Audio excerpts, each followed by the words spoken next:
My name is Cassandra Kelly, but today you're speaking to Munchie Bless. I'm from Kingston, Jamaica, a little part called Western Kingston. I pity these kids nowadays because they do not understand just living and just enjoying. I was a tomboy, so I had the beauty of not worrying about girly stuff. I was around all boys, basically, playing marbles, dandy shandy, climbing trees, playing rough fights, just doing boy stuff, and I loved it. Enjoying life, as if being a child, as what you're supposed to do. Definitely. So how long did you live in Jamaica for? 13 years of my life. 13 years. And when did you realize that you were going to migrate to the UK? I didn't know I was going to migrate to the UK until it definitely really, like, the last bit happened. There was, in 2001, there was a big war in Western Kingston where I'm quite rough. My family's quite rough, but that war was really bad where I witnessed a man being killed by police. And it traumatized me, and I couldn't sleep. What was the war about? Corruption, really. War in Jamaica, sometimes we really don't even know what it is. Police, and they would call them bad man. So political, like yeah, it was this area. They want to come in the area and they want to get rid of bad mans and all that. So yeah. So when so after the war, that's when you realized. That's when you realized that it was during the war. To be honest, not after that. During. So this was like 2001. From January, I came here in August. So like from 2001 to like August itself, it was war for a few months. And we couldn't come out of our house. My mom said to my dad, she cannot manage this. I literally was under my bed sleeping. I was traumatized. So where was your dad at the time? He was in England. He was in England. So your mom had to call him and tell him what's going on. Yeah. And he decided he's going to come and get you. Well, he sent for me. I came to England with air hostess. There's times you could come up with the flight attendants. Yeah. So yeah, I came up with a flight attendant. Was it hard leaving your mother and your siblings behind? To be honest, I never knew.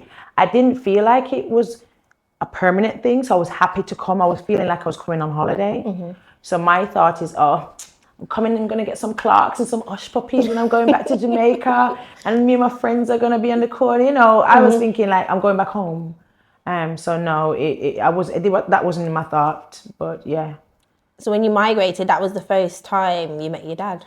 No, I met my dad when I was about 9 years old. He was in jail in America for like 9-10 years. I think, he got to 10 years. But because he's from Jamaica, they gave him, I think he spent like, say, 7-8 years. Yeah. Don't quote me, I'm just trying to go by timeline. I'd have to ask my mum again about the exact time. But I knew I was over 8. So I was about 8 going to 9. And he came from prison in America. And that's the first time I met my dad. So about 1998. Yeah, about 98, I met my dad. Take us back to that day. What was that day like for you? That day was like, it was a sad but a happy day. My mom, bless her, she's always been that strong force, and she's a single mom. I had two siblings at that time, plus myself, the 3 of us. And she used to go out and do her little iglery, sell her little things, and she would leave us in the house. But my house had a grill all around, so she used to lock us in with the grill just to keep us safe. But we had everything that we needed. I was quite mature at a young age. And yeah, he came that day. I didn't know who it was, but he just literally, I don't know how the hell he broke it off, but he broke off that grill, that lock off the grill, got us out. When I saw my dad, I knew he was my dad, but I didn't know it was my dad. But then when he done it, and then I saw my name straight across his chest, Cassandra Kelly, in big bold writing.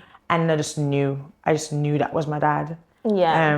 But yeah, and then he said, I'm your dad, and whatever the case may be. But then I knew without even knowing, if you understand what I mean. So on that day, it's the day he said you're going to England? No, that's not the day he said he was going to England. The day, it literally happened in 2001. They decided, because that war, people was dying, and the funeral home couldn't pick their body up. You could smell death in the air. It was really, really gruesome. Yeah. I don't want to really scare you, really, No, but it was very gruesome for Yeah. a 13-year-old to, To be witnessing yeah, that. yeah. Okay. So how old were you when you arrived to the UK? So I had just celebrated my 13th birthday to January, and I came the 3rd of August, 2001. Okay. So when you arrived to the UK, was it like what you imagined? Take us back to that day. What was that day like? Getting off the plane, what was that like? Girl, you hear all kind of stories. When you come into England, you can't dress a certain way. So my mom dressed me in a granny clothes. So I had on this church dress skirt coming down green, coming down to my past my knee, coming down and this like floral, look something like this, but not so cute. Just a floral top to match it. One suitcase, because my mom was actually not packing up any, letting pack you up and send you back. Yeah. So one pulley, like a hand luggage suitcase, and my documents with all my information and my passport. So when I got to the airport, it was pretty straightforward. They didn't really ask me any question. Fly through immigration, got out, saw my dad and my aunt. Well, not my proper aunt, but out of respect, I call everybody auntie and uncle. So my aunt and my stepmom. It was all right because it was like, I'm in foreign. Yeah. What do you mean? I'm in foreign. I leave. I can tell you that when I go back home, I went foreign. You know what I mean? Yeah. So it was nice. But what they said about the roads being all kind of this and all that, because they always say the roads in England are so icy and all this, and it wasn't that. But then I was fine because I was with my dad. Yeah. I didn't mind anything else, and I got Burger King on the way home, so I was fine. So you moved in with your stepdad. Your dad, your stepmom, and your younger sibling. So he was my stepbrother. So my stepmom's son. Yeah. Oh, okay. But we got on. He big up himself the road. I taught him everything as a little boy because when I came to England, he was about 3 years old or 2, going 3, and he was a bit soft. So I roughed him up. So yeah. What area did you move to when you? Did you come to Birmingham? I came straight to Birmingham. Straight to Birmingham. I went to Hutton Road in Handsworth. I can never forget 143 Hutton Road. Just around the corner from Putney Road, Westminster Road. So, the heart of the hood. In the heart of the hood. So, as a young girl coming from Jamaica, accent, everything. Jesus Christ. Your first day in Handsworth Wood Girls School. It was very rough, but I am so happy, and I want to say, can I just say, big up all my schoolmates. Like they watch me, they embrace me, they love me, and I love them right back. So anything I taught now is just as a child we've gone through. But it was horrible. These bloody girls were bloody horrible to me. Yeah, right. There was raw. Like 2001, it was still an issue about British and Jamaican and you Yardie and coming to take her place and all these things. And being a Kingstonian, our accent is quite strong and we sing a lot. So say, for instance, I would say chicken now. I'd be like, chicken. So they take the piss out of me, like really take the biscuit and yeah. So tell us one major event that you can remember in school that happened. Bad or good? Let's go bad. These girls were now leaving school because I left school in 2004. So this is their year to leave school. They're in the upper year than me, and they ganged me. So they rushed you? They rushed me, about 9 of them outside. But yeah, I was very successful still. Big up myself, but I was very successful. I kind of got in trouble for it because I went extreme. I don't know where I got the fire extinguisher from, but yeah, it did a lot of tricks. So in school, because in addition to your home life, obviously school must have been difficult migrating from Jamaica to Birmingham. Did the teachers know about it and try to help you at all with your transition? Thank God. You know what, to be honest, I'll tell you the truth. I don't know how I finished school. I can't tell you, thank God for the teachers that we had at that school. The principal and the head of year, which was Caribbean. They're from the Caribbean. So one was from St. Kitts and one was from Bahamas. And yeah, they gave me a lot of grace. My dad got deported Yeah. quite soon after I came. So within like a year and odd or 2 years, he got deported. Do you want to talk about why you got deported? Road man. Okay. Yeah, man, a road man. Yeah, so he was on the road, got caught by police and got deported. So yeah, he was selling drugs. So I was here basically on my own without any relatives quite soon. And I was quite angry about it. I was very angry because I felt like he left me, went to America, and then he brought me here and he left me again.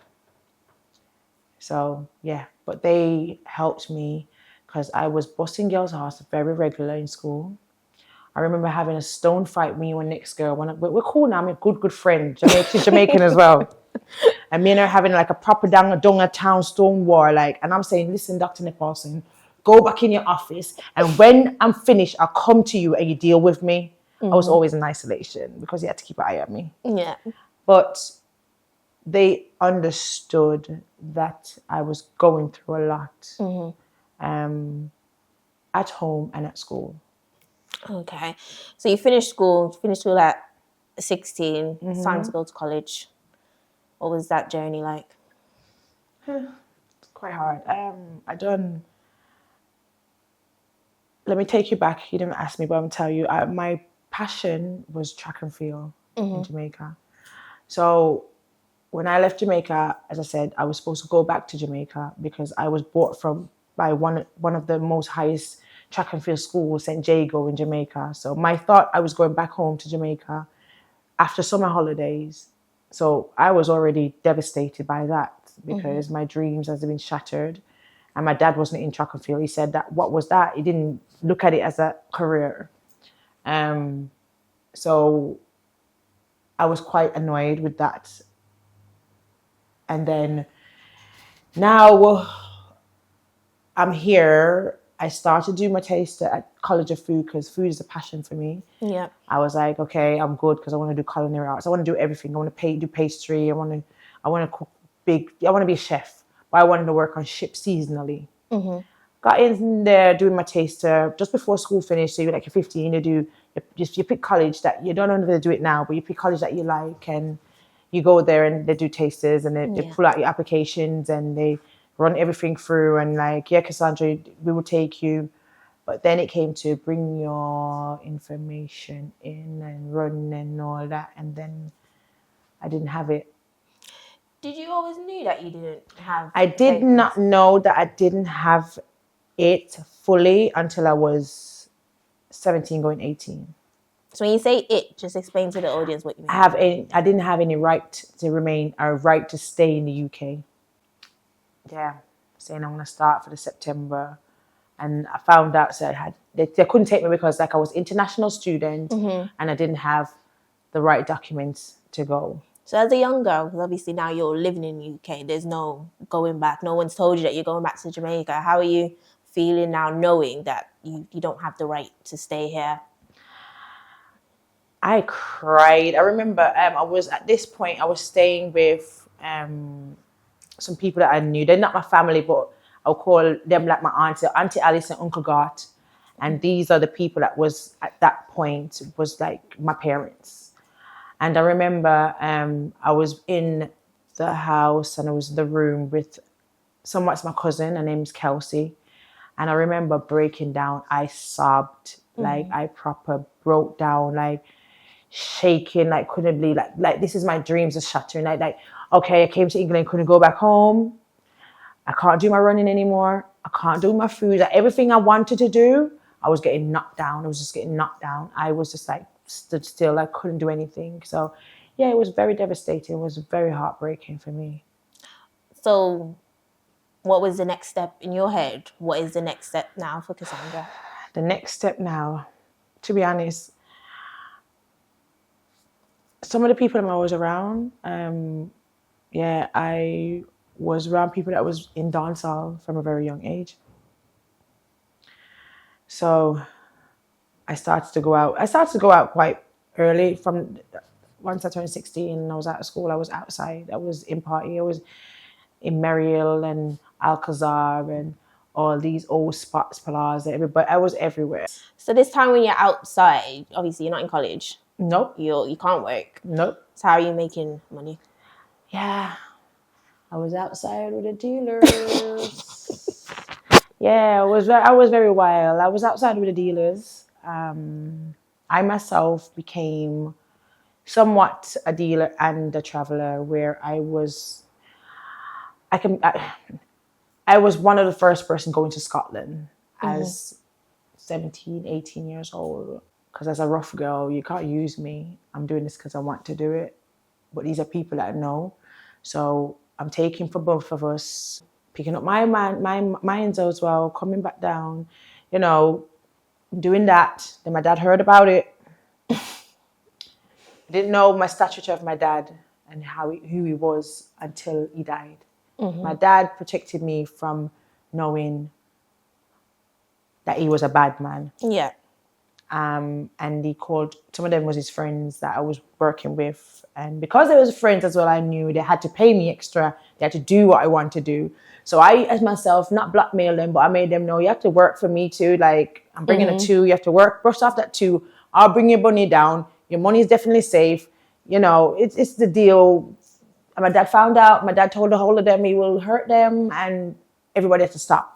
So it just stopped. It just stopped. I didn't understand it until when that man died. That's what I understood. It just stopped. Yeah. Everybody's like, I can't work with you, Munchie. You can't. I'm sorry. I can't. Your dad. I can't. I do not understand it. So at this time, everyone's basically shutting you They down. shut me out. You don't understand. The whole of them shut me out. I couldn't believe it.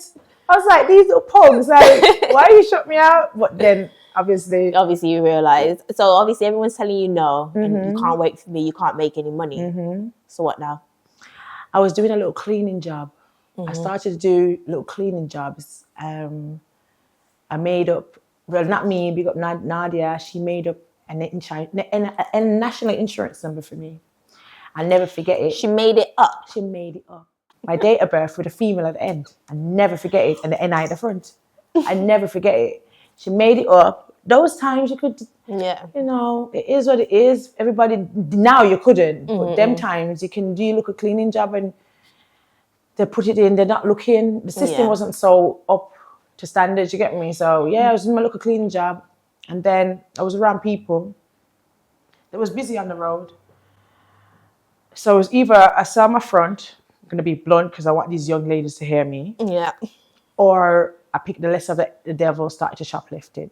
Because my whilst I had somebody as a partner give me things, I'm a very strong person and I didn't want nobody to take advantage of me. Okay, yeah. So I went out then and I was used to my own money, so I went out there. So I picked the list of the devil and started shoplifting. Take us back to the first day you shoplifted. So my favorite shop was Marks and Spencer. Still the same place in town, right at the corner. I used to work over Northfield side. And I used to come off of the bus round the back round there. I don't know if the Northfield bus still come right round the back. You know where, right where my babies, right where the the Marks and Spencer is, right at the back where the new Primark is at the back. That bus used to come off there and I just run into in the Marks and Spencer. And I used to fill my bag. And it was so easy then. It was, I just kept going until I reached different shops. So you started off in Marks and Spencer's and then you branched out. Branched really out. So when I said branch out, I had 2 phones, my personal and my line for work. So explain to the audience what shoplifters do. How do you make money? So we sell half price. So you get, say you want £200 worth of clothes and you pay £100. So yeah. So how long did that reign until your first arrest? I think the same year, 17, because I got locked up. I got locked up quite early, to be honest. So your first offence, they locked you up? Yeah, well, I got locked up, yeah. The very first time? I think it's in Marks and Spencer too. They don't play about the Queen shop, you know. You see that shop named Marks and Spencer? They don't play about, that's the Queen shop. Okay, so take us back to that day. The day you walked into Market Spencer and they... I'm too dry. I knew the people that was watching me, and I was like, I'm taking it still. And they wait for me outside. They wait. They came out. The security was waiting whilst I walk out. So as soon as I walk out, they grabbed me. But I didn't stop even when they catch me different times. So it wasn't long after that, because I kept on reoffending. And I wasn't seeming like I wasn't listening. So they slapped me in youth offenders. So you went to young offenders. So when you went to court, obviously, and stuff, and then they sentenced you and said they're sending you to young offenders, what was that like? I cried. I went to Style. Anybody knows Style is one of the roughest women's prison. It's really rough. And I went to Style, and I went to Style like clueless to loads of things, and came out very smart to more things. And that's one of the things that prison does to you. You will go in for a simple thing and go in and learn something else that you wasn't even into. So meanwhile, it was scary and it was sad that I went and learned things. What was your first night in prison like? Dark, lonely. I want to leave. I can't leave. And at this time, I still never had no status. Were you scared of deportation? They had me down as a British citizen. I was a very lucky girl. I was a very lucky girl. Let me tell you, in England, once you get over a year, no matter if the sentence collide, if you do 2 sentences and 1 6 months and 1 6 months, once they be a year or over, that's it for deportation. But because I came when I was young, and I know how to articulate myself very well, and I know how to speak and all this, and because I've always been real, it was always to eat. My shoplifting was always to support myself, to make me all right. I didn't just shoplift. I wore nice clothes and I wear whatever, but it was more to eat, to make sure I had a roof over my head and provide for myself. I had family in Jamaica still, and I was providing for them. I was sending borrows back to Jamaica. So at a young age, I was doing all of this because it's something that was installed in you. Like, you go to foreign, you take care of your family back in Jamaica, you send back stuff, you make sure they're all right. So at a young age, there's a lot of pressure on me. I felt like, not my damn pressuring me, because somewhat my mom never knew all the things I was doing. Yeah. But I had to do it because she always said to me that my dad left her in Jamaica and never took care of her. So that was something that I felt like I had to make sure I never did to her. So when you were in prison, how long did they give you when you were in prison? I think it was 3 months I got that time. So you do like a month, 6 weeks. Was that your longest? That's no. My longest was I got 8. Well, I had to do 8 months. Tell us about that. So this is still for shoplifting. Shoplifting with a bit of GBH in it. Okay. So then when you go to court now, you're just probably thinking, 3 months again, I can do that. I've done that before. No, I had a suspended sentence of 10 months already. So I kind of felt like they was going to activate it. But at this point, like, we've gone far, because at this point I had my daughter. Oh, okay. Yeah, so at this point, with that sentence, I had my daughter. So I was literally shitting myself, because I knew they was going to activate that suspended sentence, and I was going to get locked up. Plus, I had shoplifting. So that's why I done an 8-month sentence. How old were your daughter at this time? My daughter, she was about...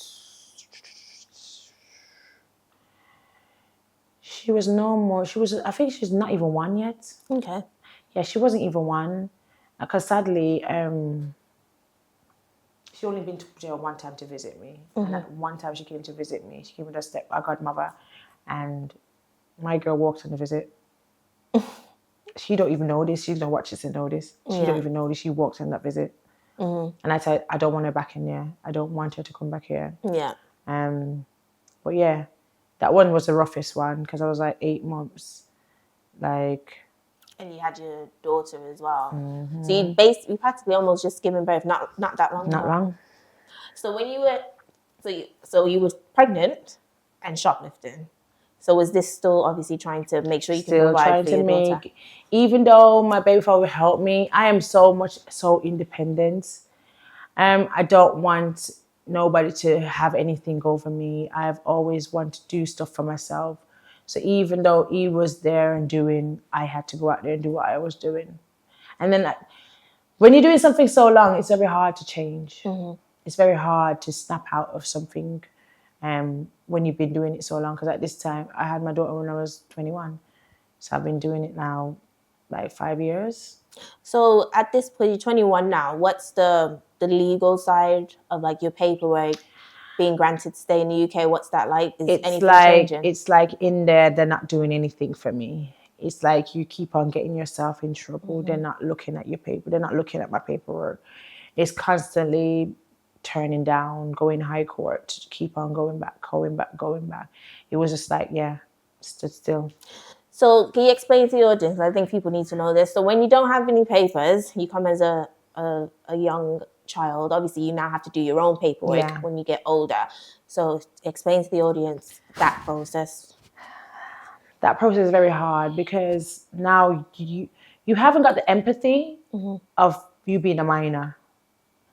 So you've missed out on all that support you would get from probably social service and all that for your paperwork. So now you have to apply your fees for your immigration, your solicitor. But at some point I did get legal aid because you can get legal aid and all that. But yeah, because I was getting in trouble, kept on getting put behind. They just wasn't looking at me. I was just here and no paperwork, but it's in. Some point it's in, then they turn it down and have to put in again. And then they will say, my daughter don't have a British passport. Mistakes. They made a lot of mistakes as well. So I got dragged out because of mistake, because they really and truly, an immigration officer said to me, Cassandra, I'm going to be real with you. We cannot remove you because you've been here so long and you came when you're minor. And like my story, they know my story. I've never been like dishonest about my story. They know that because my nan died 2 years before my nan. My nan died 2 years before my dad. Then my dad died. So they know the trauma that I went through. And I was very sad. I was very sad and very angry for many years. So in the long run, it worked out, but it was very rough. Yeah. So you had your daughter, you went to prison, you done your 8 months. So when the day you got released, or even the time waking up to your release, what was your plan now? Because I'm assuming you don't want to go back to prison because you've got your daughter. I don't want to go back to prison, but we're still in the streets. This is the truth. I'm going to be real. We don't want to go back to prison, but I'm not selling my body and I'm not going to sleep with no man for money. I will never do that. And that's point back period. Like, it's just the less of the devil I have to choose, and that's latched on to me. You understand? It latched on to me. Where my daughter saved my life when my dad died and I had her. And then I came out, she's got a beautiful family that always support me. So it kind of made I was still loose about the place. Yeah. I was still busy because I was a mother. I'd done everything as a mother. From the day one, my daughter had a room on her own. We lived in a 2-bedroom house. She never less than nothing. Her nan was always there, uncles and all that. She had all these people. But I would still be able to busy because her nan would never tell me no. Bring my grand picnic come. Like, she was always going to her nan's on the weekend. So I had time to go and do all the things that I was doing from early. It didn't stop me from shoplifting. So what stopped you from shoplifting? My son. When was your son born? 2014. So what was the difference between your son and your daughter? So where my son, we haven't got the family support like my daughter. And then my son's got a disability called global delay.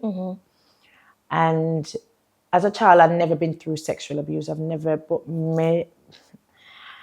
mental abuse, physical, emotional abuse, and the trauma that I've gone through, I just decided I don't want that child to ever go through half the thing that I went through. Not saying I don't want my daughter either, but I know she's safe and secure. But where he's now needs a different side of me. He needs a calm, collective, somebody that's got empathy, somebody that can lead him, make sure he's safe. So yeah, I had to buckle myself down and take care of my child. So obviously you're not shoplifting anymore. The paperwork's still in now. At this point, at this point, my son's dad, he helped me out. He said, stop. Mm-hmm. And then he started to do the things a man should do. And I allowed him to do it. By then, I started to get work permits because they wasn't giving me anything until they started giving me work permits. So I've worked like in offices, doing admin and reception work.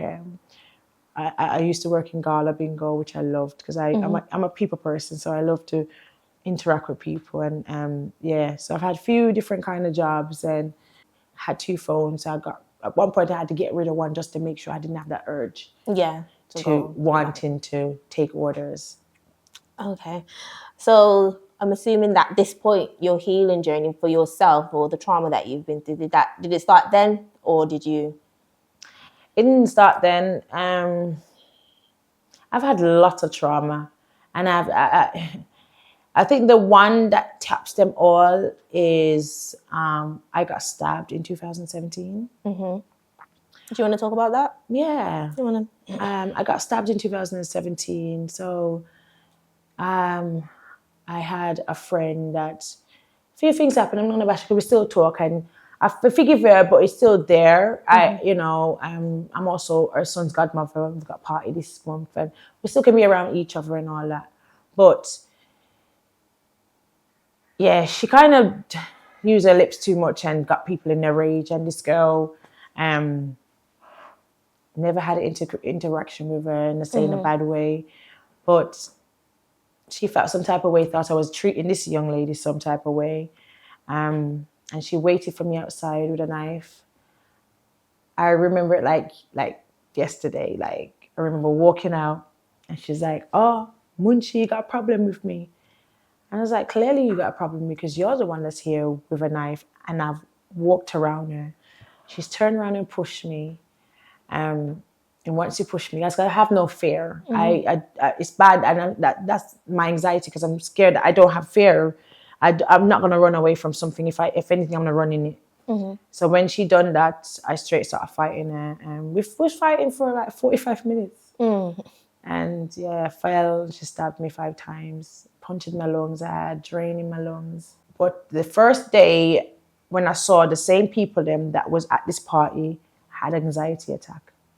Mm-hmm. And I didn't know what the hell it was. I thought I was literally, something was wrong with my lungs because by this time, it wasn't long after coming out of hospital. Never felt this pain, not even when I'm having kids. I was on tramadols. I was hallucinating. I had to come off tablets because the way it was too much for me.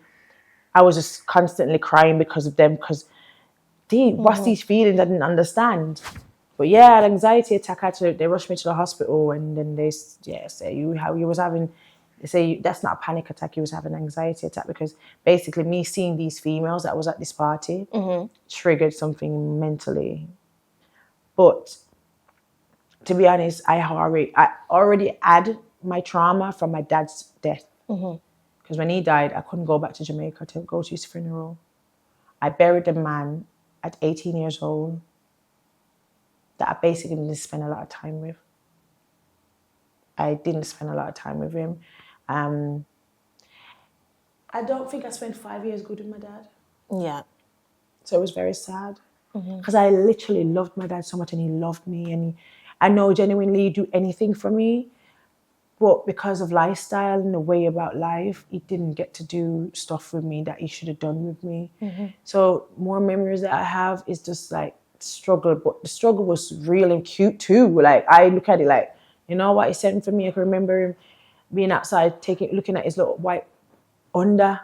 When I look at Honda, he used to love and fix up because he's a mechanic too. Outside, he used to fix cars. He can proper fix cars, like proper mechanic. So he used to fix his car. I ran because my doctor knew I was having a breakdown. Yeah. My probation officers knew I was having a breakdown. And I went missing for 3 years and I was on probation. When you say you went missing, you just didn't speak to anyone? I didn't go probation. They was looking for me in an address where I live. I moved because at this point I'm in one room. I start staying with my stepmoms.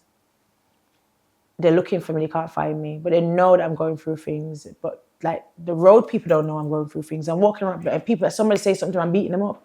Yeah. But they don't know I'm snapping, like, because I'm angry at the world. I'm mad, I'm fuming. My dad's dead. Like, I'm stuck at this place with nobody. You know what I mean? I don't feel loved. I don't feel like nobody really genuinely cares for me. I'm just here and I'm just getting on. So when were you found? I was found after the stab, and I had to forgive the girl. I forgave the girl straight away on my hospital bed. Mm-hmm. It took a time for me to forgive my ex-friend though, because every time I saw her, my mouth would go dry. Mm-hmm. I would literally go blank and feel like I want to hurt her. Mm-hmm. So this happened 2017. I went to Jamaica. 2017 is when I got my status. Okay. I got stabbed the 17th of March at one of our friends' party. And I got granted my 5 years stay the 15th of March. So it kind of dawned on me I could have died, and not knowing that I got status. So the 15th and the party was the 17th.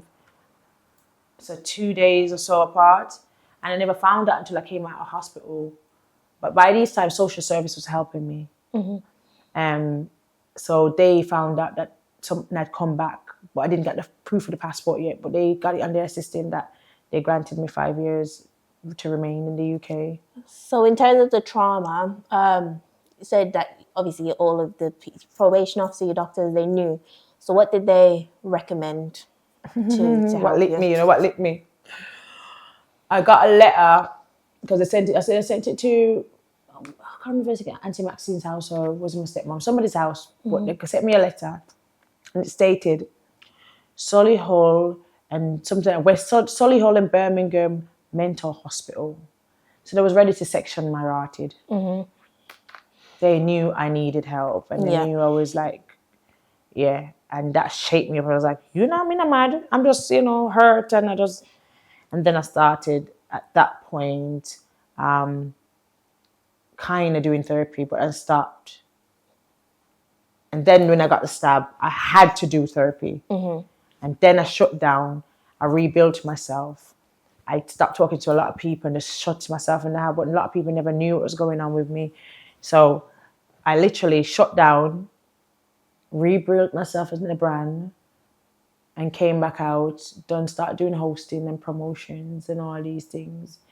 I got so in tune with myself till I understood myself. I didn't understand myself before, but then I got to understand myself and love my own company and love being on my own. And I speak into people and be positive. I try to show people what I've been through, like younger girls and boys. Still going through. Still, there's still new traumas that I'm trying to make sure I get rid of them and don't latch onto them and be bitter about it. But yeah. Do you regret anything? Do I regret anything? Not regret. I wouldn't say regret because without tests, there's no testimony. So I wouldn't say I regret, but just say maybe a few things that you would have done it differently, but not regrets. Okay. What advice would you give to young girls that have faced the same kind of hurdles that you have? Don't be afraid to ask for help. Don't be afraid to ask for help. Don't just go through it by yourself and feel like somebody's not going to care about you and you can't talk to. There's always somebody there. And if it's the streets and they're not listening, I say go to your doctor. Those are the people that they have to listen, and they're paid to listen. There's Samaritans. People, if you want to speak to people to release without somebody knowing, there's Samaritans. There's all kind of different child line. You can just speak and get it out and ask advice. If you're scared to go to somebody straightforward, you can go to these people you don't know who you are. You know what I mean? Don't be scared. Like, you have to make the step and release. Okay. So in terms of the immigration side, like a child or teenager coming here young, they're on their own, like their parents just brought them here. Now that you know, what services are available for those kind of people if they need help with like their paperwork? A lot of people are scared of social service. I don't know why. So social services will help social service will help people. I have a good accord with them because I've been through certain things where I asked for help myself. Mm-hmm. At some point, they put me in houses. I had house. They paid my rent because I couldn't get from the government. So they had to do it. They had to be the one that claimed it and gave it to me. And they gave me money like a benefit every week. Mm-hmm. So ask for help. Social service is not enemy. If you're not harming your child or your children, if you're not doing anything to hurt you, they're not gonna. Social service don't just rip family apart. Mm-hmm. They don't. But people got a stigma. Oh, social service, they're gonna take your pitney if you can't do this. No. It costs them even more to take kids and take care of them, put them in foster homes and all these places. Yeah. It costs them so much more to do that. They want the kids to stay with their parents. So it'll help you. And it makes sense. If you need help, ask for it. Don't be scared. And we as a minority, we get scared of authorities. We are scared to ask them for help because they're thinking, yeah, they're going to come down. It's not all horrible. Some is it just like, oh, you got some good, you've got some bad. So are you proud of the Cassandra Kelly that you are today? I'm improving. I am getting better. I am. I'm very proud of her. I'm so understanding. I'm still at this place where people don't understand me. Mm-hmm. But I'm so understanding. I'm full of empathy. I'm caring. I get so much love, especially that's why when I was approached about this, I was like, yeah, because my young queens, they watch me. I want them to, they hear me anyway because I talk about my story on a daily. I probably haven't said some things that I've said on my Instagram. Yeah. But it's great to show them what you've been through and let them know there's light at the end of the tunnel. Mm-hmm. And one other thing, he who knows better does better. Mm-hmm. Okay. That's it. That's done. Thank you for having me.